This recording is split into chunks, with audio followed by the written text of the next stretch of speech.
చేరువచ్చిన మీ అందరికీ యేసు క్రీస్తు నామములో వందనాలు తెలియజేస్తున్నాను. పిల్లలు మనం ప్రాముఖ్యమైన విషయంలో మనం వెళ్ళబోతున్నాం కనుక చిన్న ప్రార్థన చేసుకొని మనం స్టార్ట్ చేయాలి. పరిశుద్ధమైన మా పరలోకపు తండ్రి, మీ ఘనమైన నామానికి వందనాలు నాయన. అయ్యా, మరొక రోజు మా జీవితంలో ఇచ్చినందుకు మీకు వందనాలు చెల్లిస్తున్నాం. అయ్యా, మీరెంత కష్టపడితే ఒక రోజు మారుతుందో అన్న సంగతి ఈ రోజు మనుషులకు తెలియలేకపోయింది తండ్రి. మీరెంతో కష్టపడి మమ్మల్ని ప్రేమించి భూమిని తిప్పుతూ సృష్టిని తిప్పుతూ మా కొరకు ప్రతిరోజు ఇస్తున్నారు తండ్రి. మీకు వందనాలు. ఇప్పటికి కూడా నాయన ఇలా ఆరాధనకు అందకుండా ఈ లోకంలో కూడా లేని వాళ్ళు ఎంతో మంది మరణించి పాతాళానికి వెళ్ళిపోతూనే ఉన్నారు తండ్రి.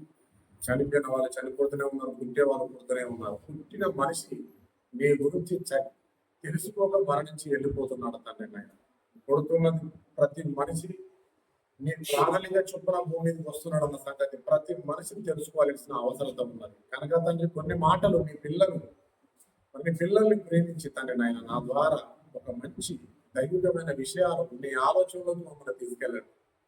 తమ సొంత పనులను వదిలిపెట్టుకుని సమయాన్ని వెచ్చించి మరి ఇక్కడికి వచ్చి కూర్చున్నారు తండ్రి నాయన. విలువైన మాటలు నేను అందించబోతున్నప్పటికీ పరిశుద్ధాత్మని నాకు సహాయంగా ఉంచమని యేసునామములో అడుగుతున్నాం తండ్రి.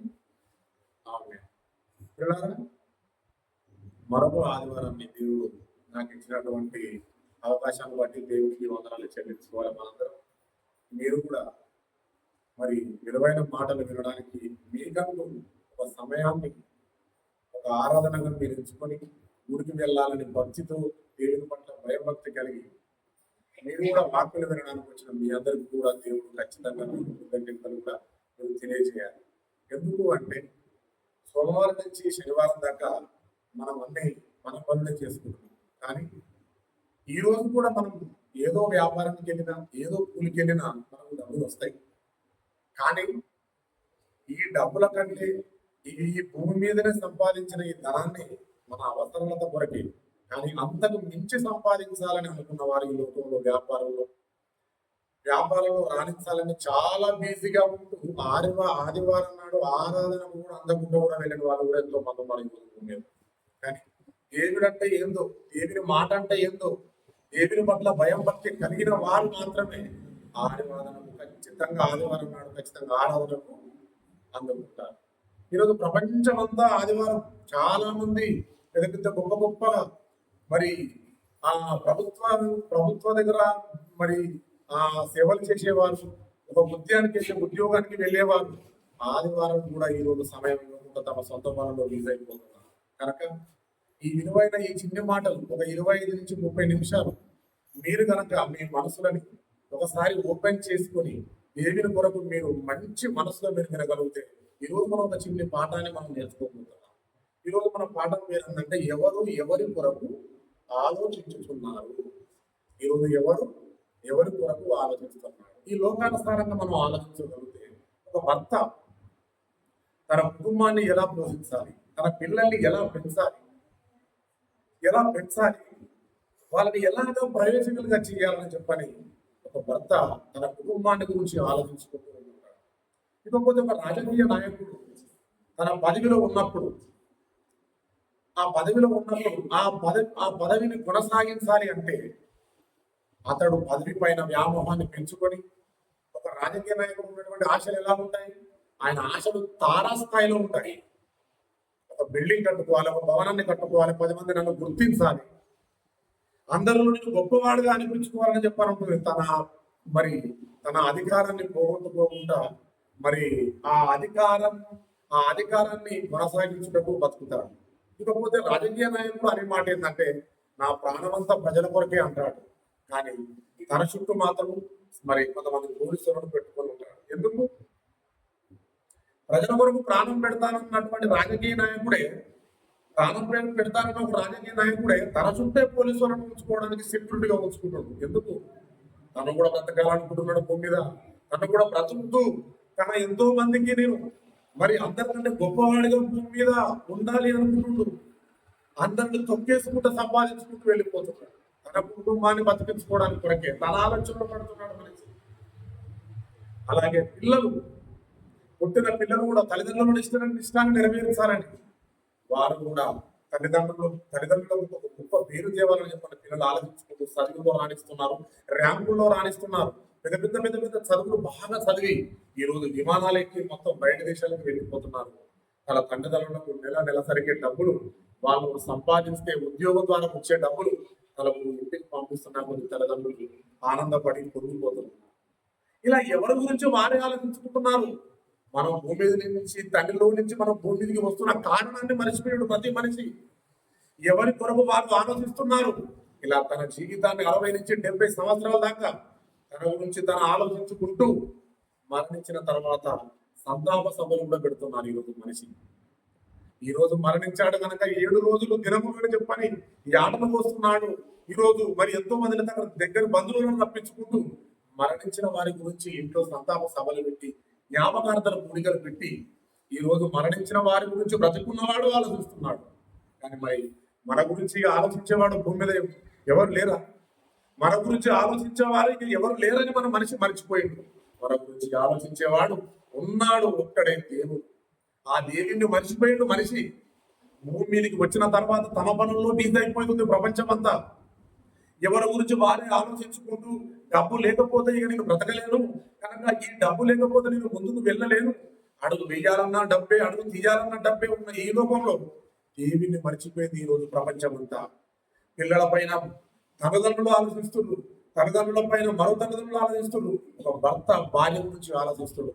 ఇలా ప్రతి కుటుంబం దేశం అంతా ఇలా ఆలోచించుకుంటూ పోతుంది. ఒక దేశం గురించి మరి మరి ఆ సరిహద్దుల్లో ఉన్నటువంటి సైనికులు మన దేశం గురించి ఆలోచిస్తున్నారు. మనమేమో మన కుటుంబాల గురించి ఆలోచిస్తున్నాం. మరి మనం అందరి గురించి మరి ఎవరు ఆలోచిస్తున్నారు? దేవుడు మన గురించి దేవుడు ఆలోచిస్తున్నాడన్న సంగతి మనిషి మర్చిపోయి ఈ రోజు తమ పనుల్లో తమ బిజీ అయిపోతున్నారు. కనుక దేవుడు బాధతో అంటున్న ఒక మాట చూడండి. ఒక మాట ఫిలిప్పీ రాసిన పత్రిక 2వ అధ్యాయం 21వ వచనం. ఫిలిప్పీ రాసిన పత్రిక 2వ అధ్యాయం 21వ వచనం. అందరూ తమ సొంత కార్యములను చూచుకొనిచున్నారు కానీ యేసుక్రీస్తు కార్యమును ఎవరు చూడలేరు అంటున్నాడు దేవుడు. అందరూ తమ సొంత కార్యములను చూసుకొనిచున్నారు, యేసుక్రీస్తు కార్యములు ఎవరు చూడడం లేదు. ఆకాశం దేవునిలో నుంచి భూమికి వస్తున్న ప్రతి మనిషి ఒక కారణ జన్ముడు, ఒక కారణ జన్మురాలు. పుడుతున్న ప్రతి వ్యక్తి దేవుని గురించి పెరిగి దేవుని కొరకు బ్రతికి దేవుని ఆశయాన్ని నెరవేర్చి దేవుడు అంటే ఎవరో తెలియక బతుకుతున్న వారి దగ్గరికి వెళ్ళి నువ్వు నేను మనమంతా సాధ్యమనంత వరకు చెప్పే పనుల్లో మనం ఉండాల్సిన పోగా దేవుని పని నెత్తిన ఎంతో పెట్టుకోవాల్సిన అవసర బాధ్యత మనకు ఉంది.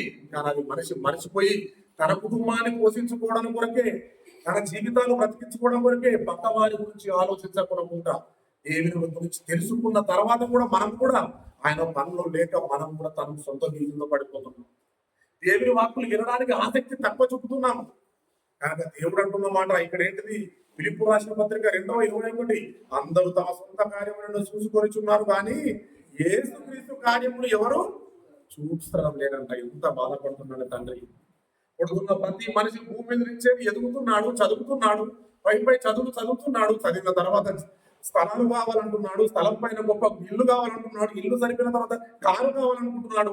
ఈ రోజు భూమి మీద ఎవరెవరైతే ధనవంతులుగా బతుకుతున్నారో వాళ్ళ స్థాయిలో నేను బ్రతకాలని చెప్పారు. ప్రతి మనిషి ఇదే ఆలోచిస్తున్నాడు. అసలు పుట్టుక కారణమేంటి? మనం భూమి మీదకి ఎందుకు వస్తున్నాం? అసలు ఎందుకు మన నుంచి వెళ్ళిపోతున్నాడు? మన నుంచి వెళ్ళిపోయిన ఆత్మ గాలిలో కలిసిపోతుందా? ఇలా తప్పుడు ఆలోచనలు పడిపోతున్నాడు మనిషి. డబ్బుల్లో రాణించాలని చెప్పారు. నాకు కరువు ఉన్నది, డబ్బులు లేవు, మమ్మల్ని పోషించాలనుకున్నది దేవుని వల్ల కాదు, మేములా సంపాదించుకుంటేనే మా కుటుంబాలను పోషించుకుంటామని మనిషి దేవుని మరిచిపోయి లోకానుసారంగా వ్యాపారంలో రాణిస్తున్నారు. ఉన్నవారికి మనిషికి ఎంత డబ్బు అవసరం, ఒక మనిషికి ఒక కుటుంబానికి డబ్బు ఎంత అవసరం, ఎంతవరకు ఆలోచించాలి, ఎంతవరకు సంపాదించాలి, అది లిమిట్స్ బైబుల్ పెట్టింది. కానీ దానికి మనిషి మరిచిపోయి విలాసవంతంగా బతకాలని మనిషి అనుకొని ఇంకా పరిస్థితికి వెళ్ళిపోతున్నాడు. వ్యాపారంలో దూసుకెళ్ళిపోతున్నాడు, నష్టాలు జరిగిపోతున్నాయి. వ్యాపారంలో సరిగా రాక నష్టాలు జరిగిపోతున్నాయి. ఆత్మహత్య చేసుకుంటున్నారు. మన కళ్ళ ముందుకు కొంతమంది ధనవంతులు గొప్పగా బతుకుతున్నట్టుగానే కనిపిస్తున్నాడు, కానీ అతను ఆత్మహత్య చేసుకున్నట్టు మనం చూస్తుంటాం. ఎందుకు? వాని ఆశ మనలా ఉండదు. వాడు బాగా ధనంతో ఉన్నవారితో పోటీ చేసుకుంటాడు. వాడు ఒక గరీబ్గా ఉన్నవారి దగ్గర, ఒక ఏమి డబ్బు లేక సహజీవనం సాగిస్తున్న కుటుంబాలతో పోల్చుకోవడతాడు.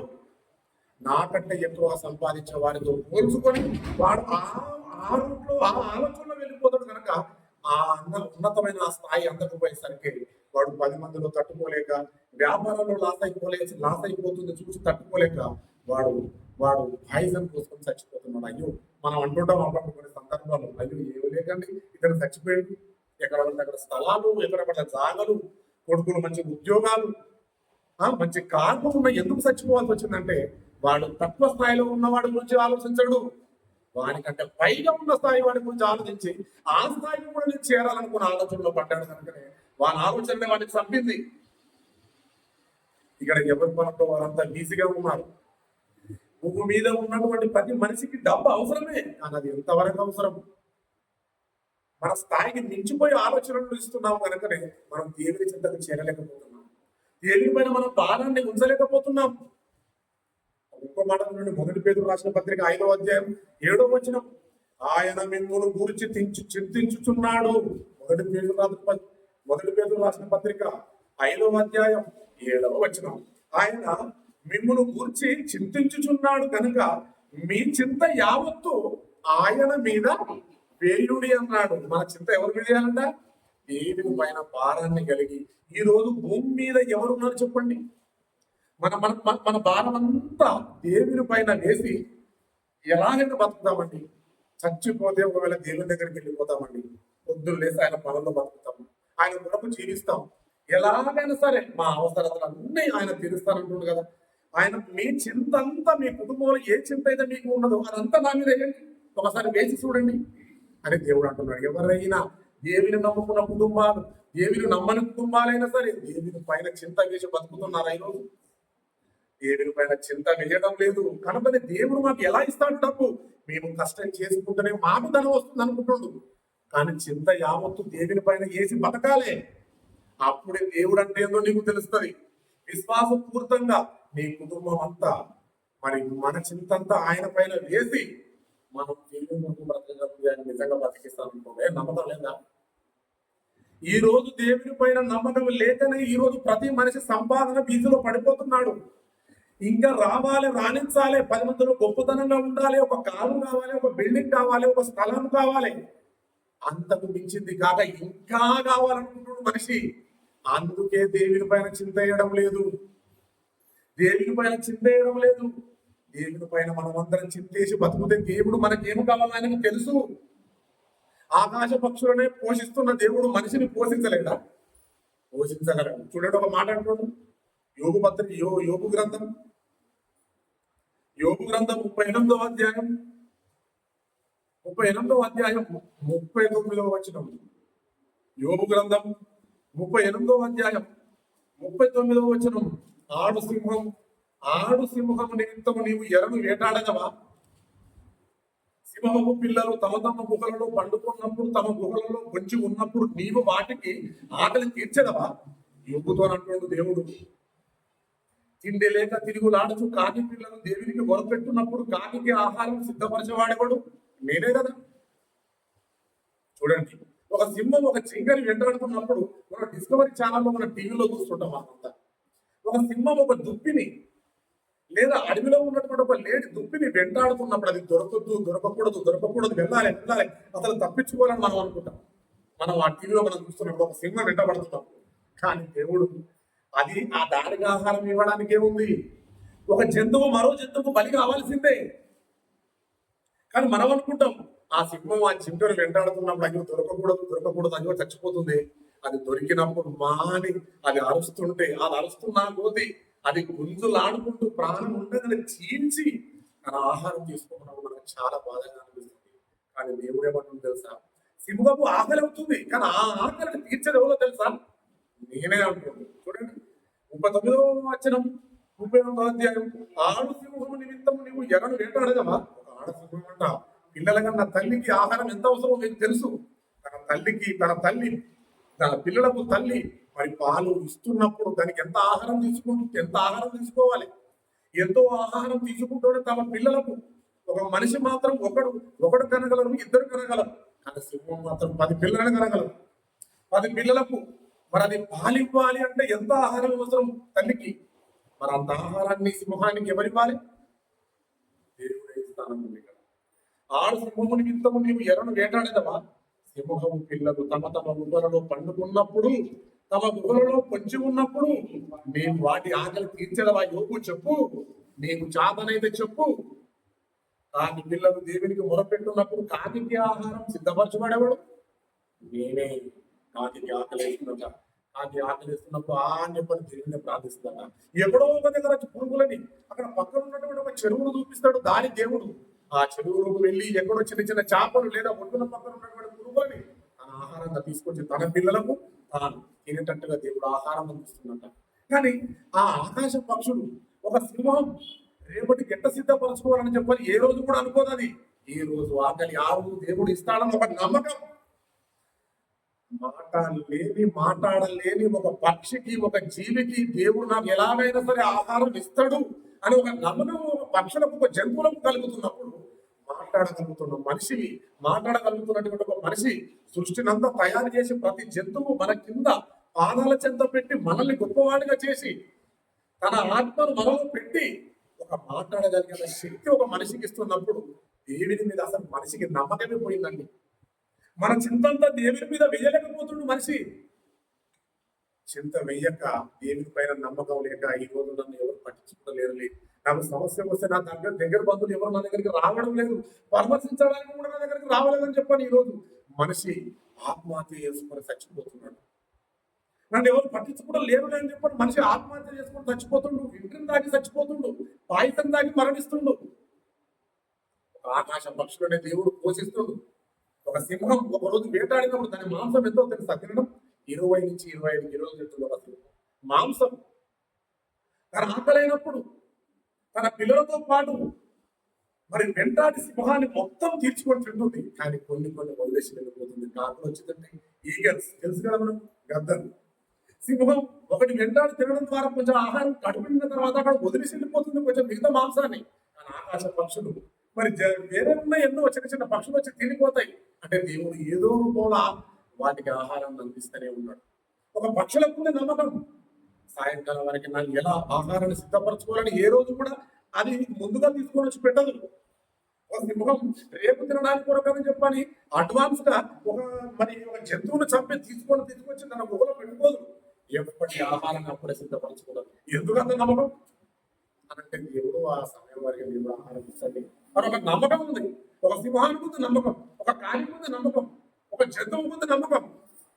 భూమి మీద ఉన్న 84 లక్షల జీవరాశులను తమ సమయంలో దేవుడు ఎలాగో ఆహారం అందిస్తాడు లేనంత నమ్మకం ఉంది. సృష్టిని కలిగించిన దేవుడి స్వరూపాన్ని ధరించుకున్న మనుషులకు ఈ రోజు నిజంగా లేదు. దేవుడు ఇస్తాడా? దేవుడా? ఎక్కడ ఉన్నాడు దేవుడు?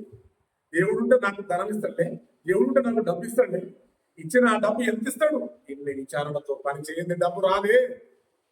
ఇచ్చాడు నీకు పని, ఆ పనిలో ఆయన నమ్మకంగా ఉండు. ఆ కొంచెం పనిలో ఆయన నమ్మకంగా ఉండు. ఆ కొంచెం కొద్ది రాబడిలో మిగతా 50 చింతలు దేవుని మీదేసి బతుకు. నీకు వచ్చే రాబడి మీద లేదు. తెలవకుండా నీకు ల్యాండ్ వస్తుంది, నీకు తెలవకుండా నీకు ఇల్లు కట్టుకుంటావు, నీకు తెలవకుండా నీకు జరిగిపోద్ది. ఎలా జరిగిపోద్ది? ఒక ప్రాంతానికి సేవ చేయడానికి ఒక సేవకుడు భార్య వెళ్ళిన తర్వాత అక్కడ వారికి ఏం లేదు, కేవలం సైకిల్ మీదనే ఇంటింటికి వెళ్ళి విశ్వాసం సంపాదించుకున్నాడు. చిన్నగా ఒక గుడిసె వేసుకొని అందులోనే సేవ సాగిస్తున్నాడు. సేవ కొనసాగిస్తున్న సమయంలో అక్కడ ప్రభుత్వం వారు ఎవరో గుర్తించారు, ఎవరో చూశారు. అయ్యో సేవ చేసుకున్న వ్యక్తికి సరైన నీడ లేదని చెప్పి గుర్తించి క్రైస్తవులకు దాన్ని పంపించాడు. పంపిస్తే దాని చూసి ఏం చేశాడు? ఒక వ్యక్తి స్థలాన్ని ఇచ్చాడు, ధనవంతుడైన వాడు, దేవుడు నమ్ముకున్న వ్యక్తి. కానీ వీళ్ళంతా చింత ఎవరి మీద వేసారు? దేవుని పైన భారం వేసి స్వార్థ కలిగిస్తున్నారు. ఎవరిలో పుట్టింది ఆలోచన, అయ్యో స్థలం లేకుండా స్వార్థ ప్రతి ఆదివారం జరిగించుకోవడానికి ఇబ్బందిగా ఉందని గ్రహించిన ఒక వ్యక్తి ఒక ఊరిలో ఒక స్థలాన్ని ఇచ్చాడు. అదే స్థలంలో డేరా వేసుకొని మరలా బోధిస్తుంటే ఇంకో వ్యక్తికి ఆలోచన కలిగింది. ఇది వాడి నేను కొన్ని రేకులు ఇస్తాను, లేదా నేను ఒక సిమెంట్ బస్తాలు ఇస్తానని చెప్పన్నాడు. ఇలా నెమ్మదిగా ఒక స్థలానికి ఒక చర్చి కట్టించుకున్నాడు. చర్చి కట్టుకున్న తర్వాత నెమ్మదిగా సేవ దానిస్తున్నాడు. సైకిల్తో వచ్చినటువంటి ఒక వ్యక్తి మరి స్థలం ఏర్పడింది, మరి కట్టుకోవడానికి ఒక చర్చి కూడా వచ్చింది. ఎలాగ సాధ్యమైంది? అది దేవుని పైన భారం వేసి బతికే కనుక అది సాధ్యం. ఈరోజు మనిషి దేవుని నమ్మడం లేదు. ఇంకో చూడండి,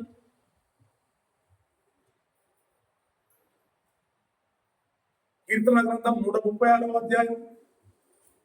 కీర్తన గ్రంథం 136వ అధ్యాయం.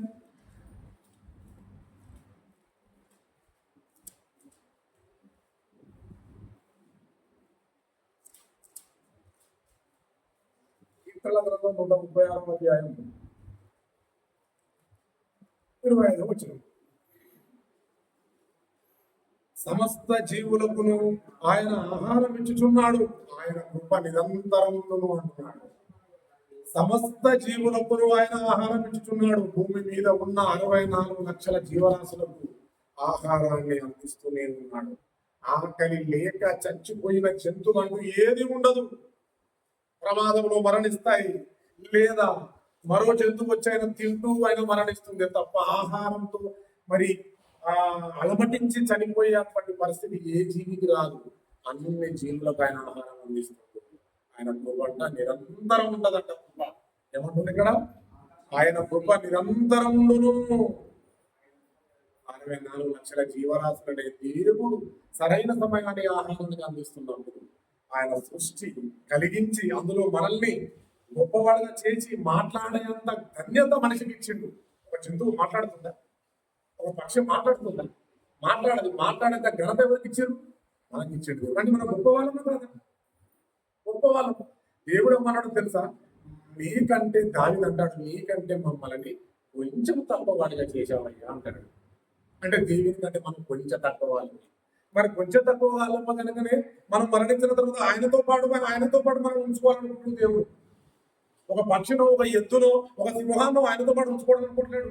మనుషులమైన మనల్ని మరణించిన తర్వాత ఆయన కొరకు నీతిగా బ్రతుకుతే మరణించిన తర్వాత తనతో పాటు ఉంచాలనుకుంటున్నాడు. కారణం మనిషిని ప్రేమిస్తుండ కనుక, మనిషిలో ఉన్న ఆత్మ ఆయనది కనుక, స్పిరిట్ ఆత్మ ఆయనది కనుక ఈ రోజు భూమికి వచ్చిన ప్రతి మనిషి ఒకరి గురించి ఒకరు ఆలోచించుకుని వెళ్ళిపోతున్నారు తప్ప దేవుని మీద చింత వేసి భారం వేసి బ్రతకడం లేదు. అందరూ దేవుని పైన నమ్మకాన్ని మొత్తం పోగొట్టుకుంటున్న మనుషులు.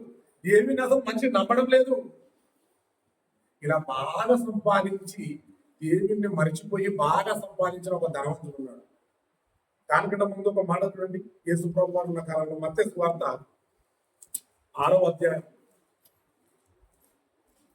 ప్రపంచమంతా మొత్తం విస్తారమైన వాటి పనుల్లో పడిపోతున్నారు. ఆ పనిలో బిజీ అయిపోయి దేవుణ్ణి మర్చిపోతున్నారు. ప్రియులారా, మత్తయి సువార్త 6వ అధ్యాయం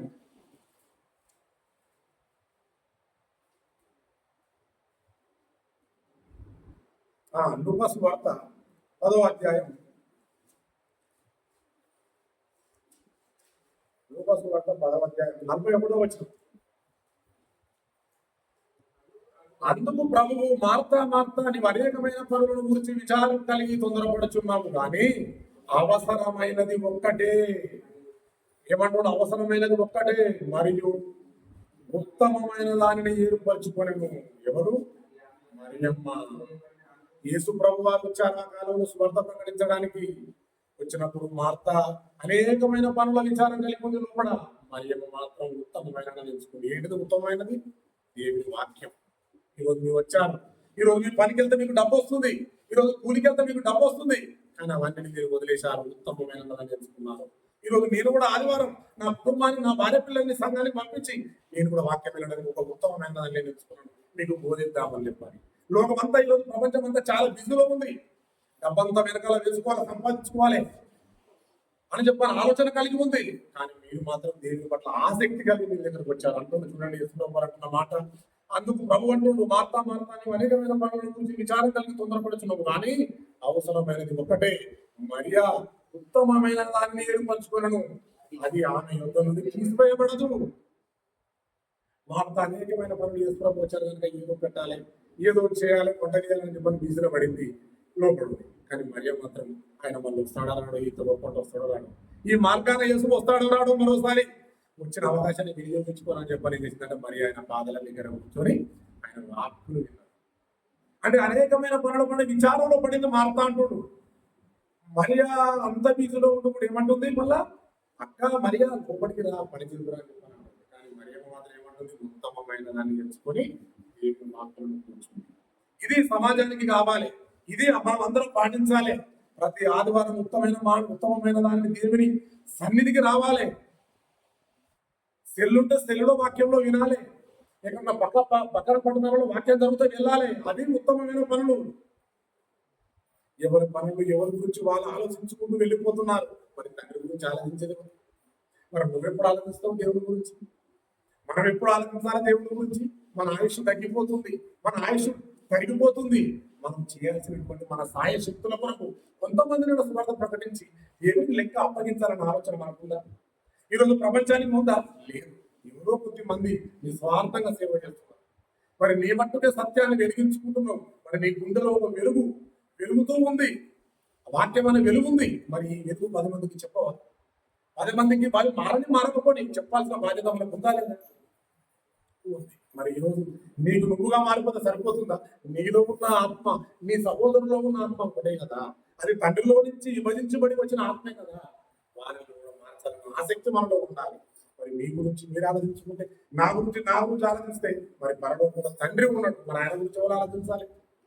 మనమే కదా. ఎవరి పనుల్లో వాళ్ళు బిజీ అయిపోతే, అందుకే అంటున్నారు మొదటగా చెప్పిన అందరూ తమ సొంత కార్యములను చూసుకొనిచున్నారు, కానీ యేసుక్రీస్తు కార్యం ఎవరు చూడడం లేదు. ఉదయం నుంచి సాయంకాలం వరకు ఆలోచిస్తుంది మొత్తం శరీరం గురించే. ఉదయం నుంచి సాయంకాలం ఆలోచిస్తున్నదే, ప్రతిరోజు ఆలోచిస్తున్నదే, మన జీవితకాలం మరణించేంత వరకు ఆలోచిస్తుంది ఈ శరీరాన్ని గురించే. ఈ శరీరానికి కావలసినవి కొద్ది, తలదాచుకోవడానికి ఇల్లు, ఉండడానికి కొద్ది స్థలం, బ్రతకడానికి మన యావత్తు చింత ఆయన మీదే ఇస్తే ఆయన ఎలాగో ఆయనకు అన్ని తెలుసు. మత్తయి సువార్త 6వ అధ్యాయం, మత్తయి సువార్త 6వ అధ్యాయం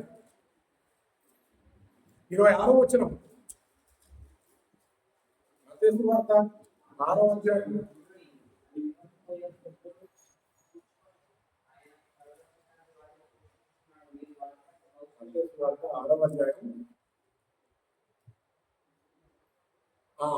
6వ అధ్యాయం 26వ వచనం. ఆకాశ పక్షులను చూడండి, అవి విత్తము పోయను, కోట్లలో కూడా కూర్చుకున్నాం, ఆయనను మీ పరలోకపు తండ్రి వాటిని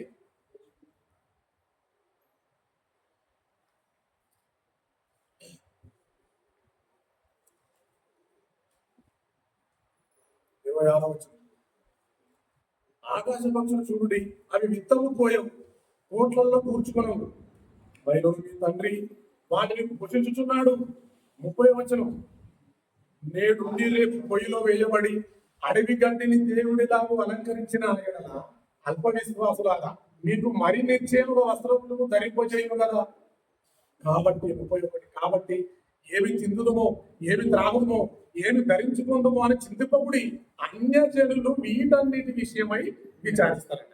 ఇది అన్యజనులకు కావాల్సింది. ధనం ఎక్కువ కావాలి, డబ్బు ఎక్కువ కావాలి, సంపాదించుకోవాలి, ఇవన్నీ అన్యులు విచారిస్తారు. దేవుని నమ్ముకున్న తర్వాత పరిశుద్ధ ఆలయంలో నాతో పాటు మీరు ఉండాలనుకుంటే మీకు ఎంతవరకు కావాలో నాకు తెలుసు. ఆయన మీ కుటుంబం అంతా, మీ చింతంతా నా మీద వేయండి, మీరు బతకండి, నేను మీకేం కావాలో నాకు తెలుసు అంటుంది దేవుడు. అదే కదా అనుకుంది ఇక్కడ పదం. 31. కాబట్టి ఏమి తిందుమో, ఏమి త్రాగుదమో, ఏమి ధరించుకుందామో అని చింతింపకుడి, అన్యజనులు వీటన్నిటి విషయమై విచారించుదురు. ఇవన్నీ మీకు కావాలని మీ పరలోకపు తండ్రికి తెలియదు. మీకు ఏం కావాలో మనకు తెలియదా? మీకు ఏది అవసరం? గాలి. మీరు బ్రతకడానికి ఏం అవసరం? గాలి ఇస్తున్నాం. మీరు బ్రతకడానికి ఆహారం అవసరం, అన్నం పండిస్తున్నాం. మీరు బ్రతకడానికి పండ్ల అవసరం, పండిస్తున్నాం. మీకు బతకడానికి చిన్న స్థలం అవసరం, వాటిపైన ఇల్లు అవసరం. మీరు ఉన్న వాటిలో తృప్తి పడండి. అది నేను ఎంత ఆశీర్వదించాలో నాకు తెలుసు. నేను మిమ్మల్ని ఎక్కడ తీసుకురావాలో మాకు తెలుసు. లోకాశంలో పడిపోదు. లోకంలో ఉన్న వాళ్ళు ఇవన్నీ విచారిస్తారు. ఏం తినాలి, ఎట్లా బతకాలి, ఎలా జీవించాలి, ఏదో ముందుకెళ్ళాలి. 10 మందిలో గొప్పగా బతకాలనుకున్నది లోకంలో ఉన్న వాళ్ళు విచారిస్తుంది. మీరు అలా విచారించకూడదు. మీకు ఏదైతే అవసరమో అది నాకు తెలుసు. 32వ వచనం. ఇవన్నీ మీకు కావాలని మీ పరలోకపు తండ్రికి తెలియను. కాబట్టి మీరు ఆయన రాజ్యము నీతిని మొదట వెతుకుడి, అప్పుడు ఇవన్నీ మీకు అనుగ్రహింపబడును. రేపటి గురించి చింతించకుడి, రేపటి దినం దాని సంగతుల గురించి చింతించను. ఏనాటికి కీడు ఆనాటి చావు. ప్రతిరోజు కీడు నుంచి కాపాడుతున్న దేవుణ్ణి మనం స్మరించుకోవాలి. ఈ వాక్యం వినని వారు, ఈ రోజు ఆదివారం మీద రాకుండా వాళ్ళు నిన్నటికో చనిపోయిన వాళ్ళు ఎంతో మంది భూమి మీద ఫోటో పెట్టుకొని ఎంతో మంది కుటుంబాలు వేదనతో మరి బాధపడుతూ ఉన్న వాళ్ళు. ఈరోజు మనం ధన్యులం కదా. ఆయన వాక్యం ఈరోజు ఆదివారం వింటున్నాం. ఎంత శ్రేష్ఠులు. ఆహారం అంటే మీ ప్రాణాలు గొప్పవి కావా అంటున్నాడు. అంతే కదా ఇక్కడ అంటున్నాడు.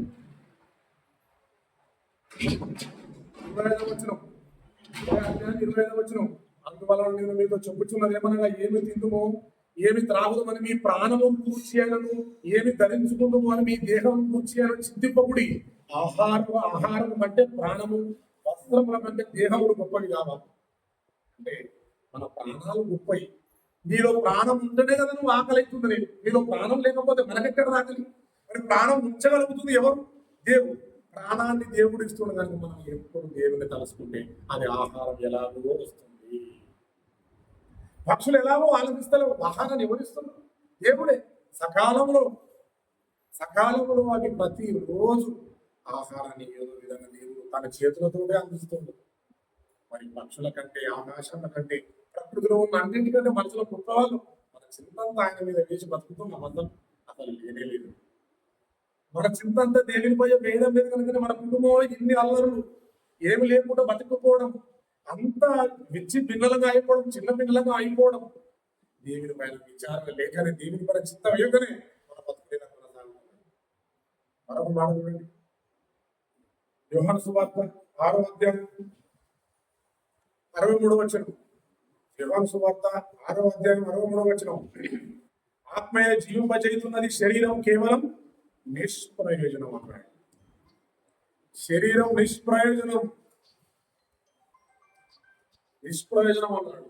అంటే శరీరం నిష్ప్రయోజనమైన దాని గురించి ఈరోజు ప్రతి మనిషి ఆలోచిస్తున్నాడు. ఆత్మ జీవింపజేస్తుంది అంట. ఎప్పుడు ఆత్మయే జీవింపజేస్తున్నది. జీవింపజేసి ఆత్మ గురించి ఆలోచించాలి, ఆత్మ ఫలాల గురించి ఆలోచించాలి. ఈ శరీరం గురించి ఆలోచించి మనం మరి వెళ్ళిపోతున్నాం. చూడండి, అదే లూకా సువార్త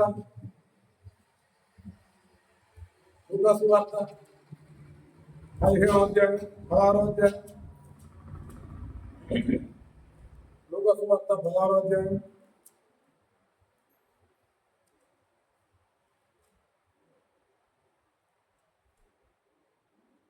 25వ వచనం. బాగా ధనవంతుడుగా ఉన్నాడు, భూమి మీద పుట్టిన తర్వాత దేవుని మర్చిపోయిండు, బాగా ధనాన్ని సంపాదించుకున్నాడు, మరణించి పాతాళానికి వెళ్ళిపోయాడు. వెళ్ళిపోయిన తర్వాత అక్కడ పాతాలో ఉన్న అబ్రహాం మాట్లాడుతున్నాడు. ఏమంటుడు?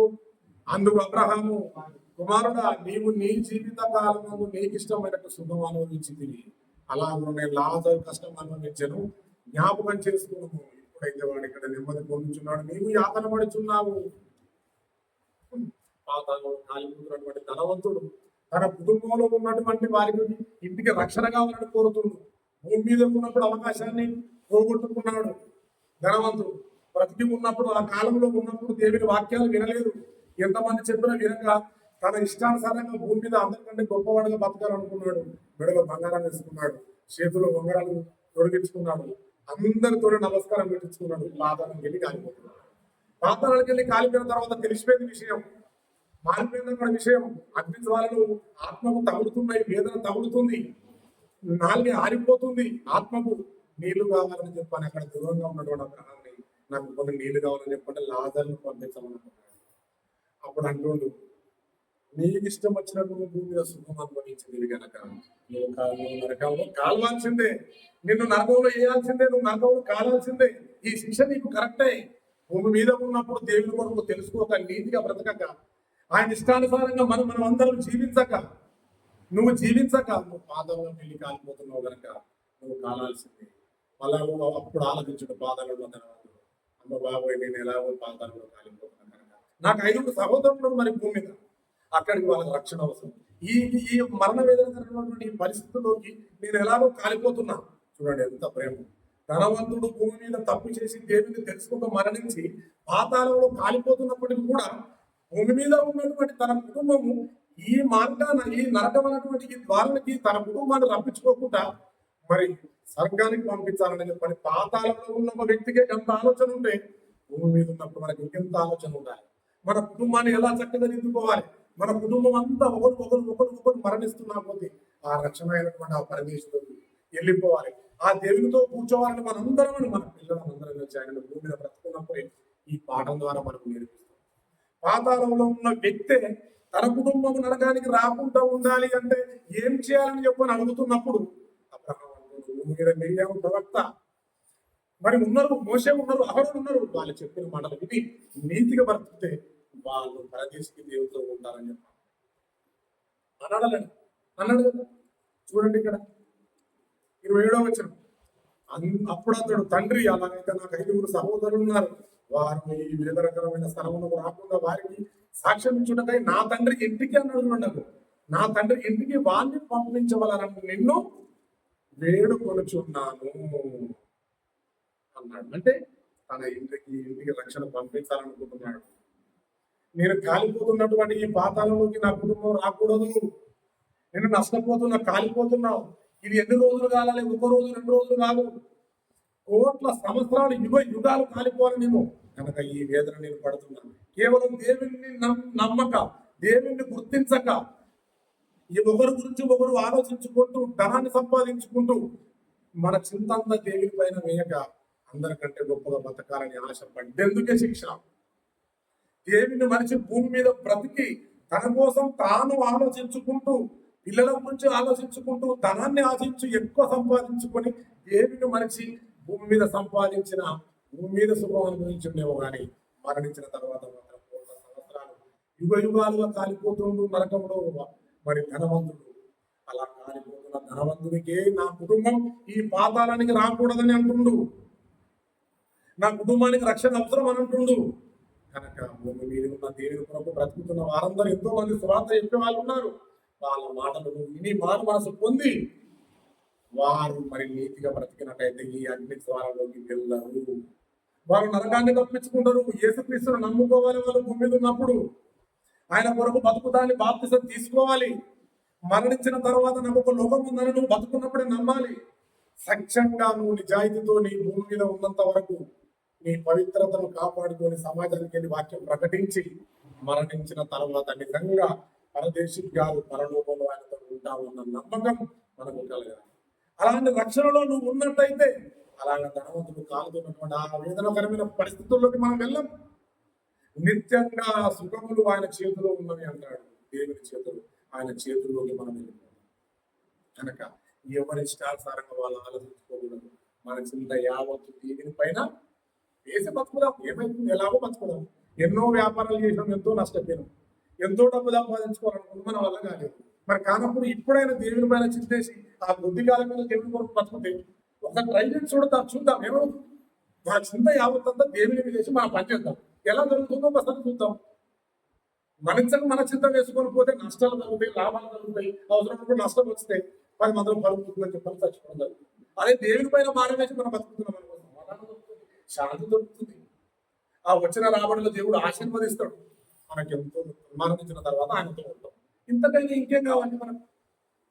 కనుక ధనవంతుడు భూమి మీద బ్రతుకున్నప్పుడు దేవుని గురించి ఆలోచించక నరకానికి వెళ్ళి కాలిపోతూ తన కుటుంబాన్ని ఈ ప్లెస్కు రాకూడదని బాధపడుతున్నట్టే నరకం చాలా ప్రమాదం. కనుక ఎవరి గురించి వారు ఆలోచించుకోకుండా మన చింతంతా యావత్తంతా దేవుని పైన వేసినట్టయితే మన కుటుంబాలు చక్కగా ఉంటాయి, బాగుంటాయి. మన బాట ముండ్ల బాట ఉండదు, మన బాట దారి చాలా చక్కగా ఉన్నతంగా సారాళంగా ఉంటుంది. మరి ఈ విషయాలు మీకు అర్థమైందని అనుకున్నాను. ప్రార్థించుకుందాం. మన మధ్యలో ఉన్నటువంటి మరి రత్నమన్న ప్రార్థిస్తాడు.